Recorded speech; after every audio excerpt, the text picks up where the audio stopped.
حضرت علی کی شہادت کا واقعہ اسلامی تاریخ کا ایک اہم اور دلگداز باب ہے جس نے نہ صرف مسلمانوں کی تاریخ کو متاثر کیا بلکہ اسلامی معاشرتی اور سیاسی زندگی پر گہرا اثر ڈالا۔ حضرت علی کی شہادت کے بعد اسلام کی سیاسی صورتحال میں بڑی تبدیلیاں آئیں اور یہ واقعہ تاریخ اسلام کے ایک پیچیدہ اور متنازع دور کا نقطہ آغاز بن گیا۔ حضرت علی کی زندگی پر محیط اس واقعہ کو تفصیل سے بیان کرنے کے لیے ہمیں ان کے دوری خلافت، ان کے سیاسی، مذہبی اور اخلاقی کردار اور اس وقت کے حالات کو سمجھنا ضروری ہے۔ حضرت علی کی خلافت کا آغاز 33 ہجری میں ہوا۔ حضرت عثمان بن عفان کی شہادت کے بعد مسلمانوں کے درمیان خلافت کے معاملے میں شدید اختلافات پیدا ہو گئے تھے۔ بعض صحابہ کرام حضرت علی کو خلافت کے لیے مناسب ترین شخص سمجھتے تھے، جبکہ کچھ صحابہ نے حضرت علی کو منتخب کرنے کے خلاف آواز اٹھائی اور ان کے انتخاب کو نامناسب قرار دیا۔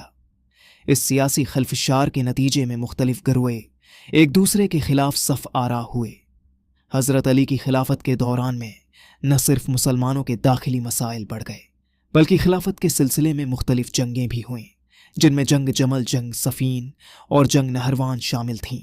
ان جنگوں میں حضرت علی کا کردار ایک محب اسلام، حاکم عدل اور فلاح امت کے طور پر سامنے آیا۔ جنگ جمل اور جنگ صفین۔ حضرت علی کے دور میں سب سے پہلے جنگ جمل پیش آئی جو کہ 36 ہجری میں ہوئی۔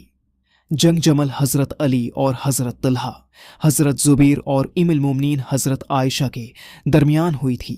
یہ جنگ مدینہ کے بعد بصرہ میں لڑی گئی۔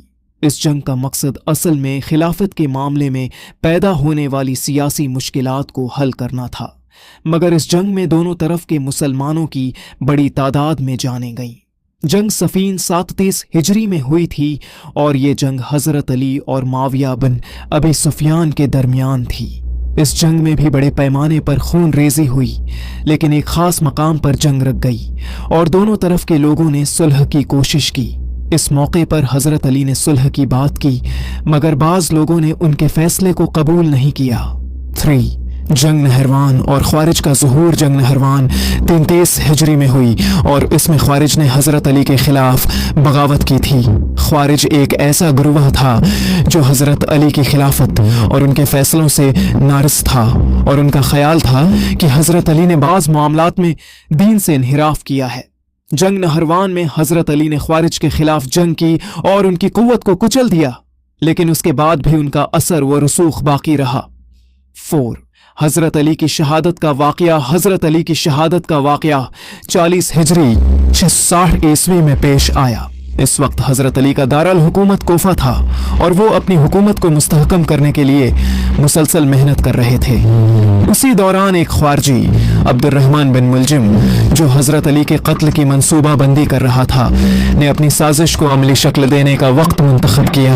عبد الرحمن بن ملجم نے حضرت علی کے قتل کے لیے ایک مفصل منصوبہ تیار کیا تھا۔ اس نے حضرت علی کو نماز فجر کے دوران قتل کرنے کی کوشش کی۔ اس دوران حضرت علی نماز کے لیے مسجد کوفہ کی جانب روانہ ہوئے تھے۔ عبد الرحمن بن ملجم نے حضرت علی کو زخمی کرنے کے لیے ایک زہر آلود تلوار کا استعمال کیا۔ جیسے ہی حضرت علی رکوع میں تھے، اس نے ان پر تلوار کا وار کیا، جس سے حضرت علی کا سر زخمی ہو گیا۔ حضرت علی کو فوراً مسجد سے اٹھا کر ان کے محل منتقل کیا گیا، جہاں ان کا علاج شروع کیا گیا۔ اس دوران حضرت علی نے اپنے قاتل کو معاف کرنے کی بات کی اور اس کی سازش کے پس منظر پر غور کیا۔ حضرت علی نے اپنی شہادت سے چند روز قبل اپنے وصیت نامے میں لوگوں کو اتحاد کی اپیل کی اور فرمایا کہ اسلام کا مفاد ہمیشہ اس بات میں ہے کہ ہم آپس میں اتحاد قائم رکھیں اور کسی بھی قسم کی فتنہ و فساد سے بچیں۔ حضرت علی کی شہادت کے وقت ان کے بیٹے حضرت حسن اور حضرت حسین ان کے پاس تھے۔ حضرت علی کی حالت نازک ہو چکی تھی اور ان کے جسم پر کئی گہرے زخم تھے۔ 3 دن کے بعد 21 رمضان 40 ہجری کو حضرت علی کی شہادت ہوئی۔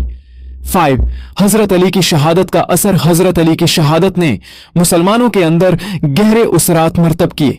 ان کی شہادت کو پورے اسلام میں ایک بڑا سانحہ قرار دیا گیا۔ حضرت علی کی شخصیت کا اثر اس قدر وسیع تھا کہ ان کی شہادت کے بعد بھی ان کی تعلیمات اور ان کا کردار مسلمانوں کے درمیان ایک رہنمائی کے طور پر قائم رہا۔ हजरत अली की शहादत के बाद उनके बेटे हजरत हुस्न ने खिलाफत संभाली, लेकिन सियासी इख्तिलाफात की वजह से हजरत हुस्न ने माविया के साथ सुलह की और अपनी खिलाफत को माविया के हवाले कर दिया। उसके बाद माविया ने खुद को खिलाफत का हकदार समझा और यूं खिलाफत का निजाम अहल बैत के बजाय बनी उमैया के हाथों में चला गया। हजरत उमर बिन खत्ताब रदी अल्लाह अन्हु कुरैश के कबीला बनी अदी से ताल्लुक रखते थे। वो अपनी बहादुरी, देहांत और सख्त मिजाजी की वजह से मशहूर थे। वो इब्तदा में इस्लाम के शदीद दुश्मनों में शामिल थे और मुसलमानों को तकलीफ देने में कोई किस्र नहीं छोड़ते थे। एक दिन हजरत उमर फारूक रजी अल्लाह अन्हु ने नबी करीम को कत्ल करने का इरादा किया। वो तलवार लेकर घर से निकले ताकि इस मिशन को पूरा कर सकें। रास्ते में नईम बिन अब्दुल्ला रजी अल्लाह अन्हु ने इनसे पूछा, उमर, कहाँ जा रहे हो? हजरत उमर ने गजबनाक होकर कहा, मैं मोहम्मद को कत्ल करने जा रहा हूं, जिन्होंने हमारे कबीले में तफरका डाल दिया है।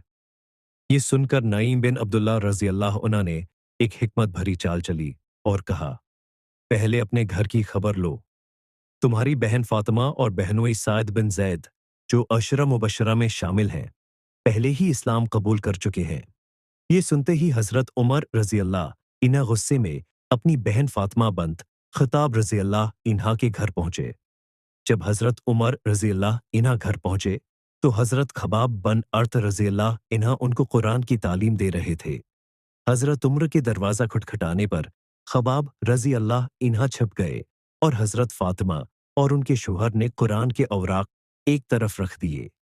लेकिन हजरत उमर फारूक रजी अल्लाह इन्हा पहले ही सुन चुके थे कि वो लोग कुछ पढ़ रहे थे, तो उन्होंने सख्त लहजे में पूछा, क्या मैंने सुना कि तुमने मोहम्मद इस का दीन कबूल कर लिया है? ये कहते ही उन्होंने अपनी बहन और बहनोई को मारना शुरू कर दिया। हजरत फातिमा रजी अल्लाह अन्हा की पेशानी से खून बहने लगा, लेकिन उन्होंने बहादुरी से कहा, इम्र, तुम हमें कत्ल भी कर दो, तब भी हम इस्लाम को नहीं छोड़ेंगे। ये अल्फाज सुनते ही हजरत उम्र रजी अल्लाह इन्हा के दिल पर असर हुआ और उनकी बहन की साबित कदमी देखकर उनका गुस्सा ठंडा हो गया। उन्होंने कहा, जो तुम पढ़ रही थी वो मुझे भी दो। हजरत फातिमा रजी अल्लाह अन्हा ने कहा, आप पहले वजू करे, फिर उन आयात को हाथ लगाए। हजरत उम्र रजी अल्लाह अन्हा ने वजू किया और फिर जब उन्होंने सूरा तो की आयात पढ़ी तो उनका दिल बदल गया। कुरान के अल्फाज ने उनके दिल पर ऐसा असर किया कि वो फौरन रसूलुल्लाह के पास जाने का फैसला कर बैठे। हजरत उमर फारूक रजी अल्लाह इन्हा नबी करीम के घर दारे अरकमा पहुंचे, जहां सहाबा कराम मौजूद थे। जब वो दरवाजे पर पहुंचे तो हजरत हमजा रजी अल्लाह इन्हा ने कहा, अगर वो खैर की नीयत से आया है तो ठीक, वरना हम उसे इसी की तलवार से कत्ल कर देंगे। लेकिन जब हजरत उमर रजी अल्लाह इन्हा अंदर दाखिल हुए तो रसूलुल्लाह ने उनका कालर पकड़कर जोर से झंझोड़ा और कहा, ए अपने खिताब, कब तक तुम अल्लाह से दूर भागोगे? ये सुनते ही हजरत उमर रजी अल्लाह इन्हा की आंखों से आंसू बहने लगे और उन्होंने कहा, या रसूलुल्लाह, मैं गवाही देता हूं कि अल्लाह के सिवा कोई माबूद नहीं और आप अल्लाह के रसूल हैं। ये सुनकर तमाम सहाबा ने नारा तकबीर बुलंद किया और मदीना की फजा अल्लाह अकबर की सदाओं से गूंज उठी।